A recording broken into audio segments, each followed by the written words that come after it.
Very hard to say why anyone's held there. And with Sami it's particularly hard. There's no legal basis. And they would constantly come up with new allegations and we would prove the allegations were rubbish. To begin with, for example, they said that he was smuggling Stinger missiles from Afghanistan to Chechnya in 1996. I mean, where they get this fantastic stuff from, I have no idea. And Sami, we were able to prove that Sami spent 365 days in 1996 in the United Arab Emirates, so that was clearly rubbish. I mean, even if people in Afghanistan wanted to send their Stinger missiles to Chechnya. So, they would gradually change each allegation. And by the end, 2007, the latest ARB, the review books they had, which I have to say, they gave him the allegations on September 11th, 2007, which is the sort of petty things that people did now. The detainee admitted that he had trained in the use of the camera with Al Jazeera, and that's meant to be evidence that he was some sort of terrorist. They tried to allege him, they tried to get Sami to say that he was a terrorist and Al Jazeera is a terrorist organization basically funded by al-Haj. Sami would never say that because he says it's rubbish, but they put a lot of pressure, and indeed of the 130 odd times that he was interrogated, the overwhelming majority, more than 120, were focused purely on trying to get him to be a witness against Al Jazeera. It's just an assault on Al Jazeera, and it's very, very sad. I mean, speaking as an American, we are meant to support free speech. And in fact, if you look at everything that was happening before September 11, 2001, the Bush administration even was a very solid defender and proponent of Al Jazeera, because if you look at the Middle East, Al Jazeera is a beacon of free speech in the Middle East. The only critics back then were people like Saddam Hussein or Colonel Gaddafi. Sad to say, after September 11th, when Al Jazeera made comments critical of the American invasion of Afghanistan and Iraq, then the Bush administration joined Saddam Hussein and Gaddafi and people like that to criticize Al Jazeera, and that's pathetic.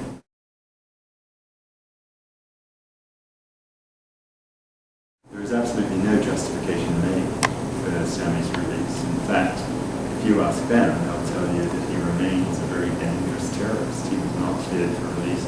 What that really proves is that the entire process that they pretend they have in Guantanamo Bay is nonsense, because he never was cleared. So, the real question one should ask is not why was he released now, but why he wasn't released 6 years ago.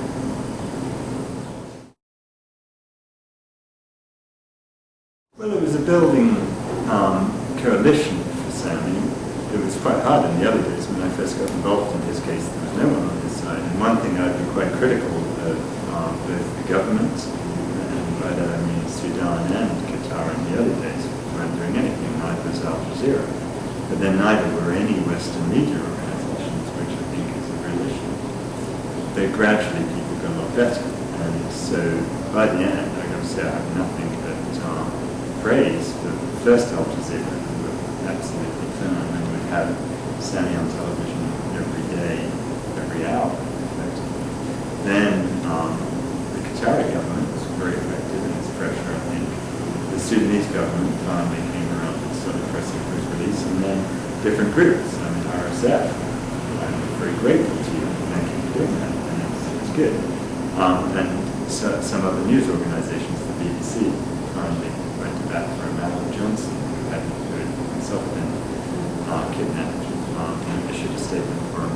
And it got better, but we need to think fairly long and hard about why, when Al Johnson is locked up, there's this enormous worldwide explosion of interest that comes from Al Jazeera and all of the Islamic media outlets as well as the West. But when it's Sami al-Haj, it took a long time. There's racism and everything, isn't there? That if it's some white guy from the BBC, that's one thing, but if it's a black guy from Al Jazeera, that's another. But on another level, I think there's a real prejudice against Al Jazeera. And I think that's a prejudice that's totally unjustified. Part of it, perhaps, is explained by the fact that we don't speak Arabic, a lot of people in the West, so we just accept it when the Bush administration says they're biased.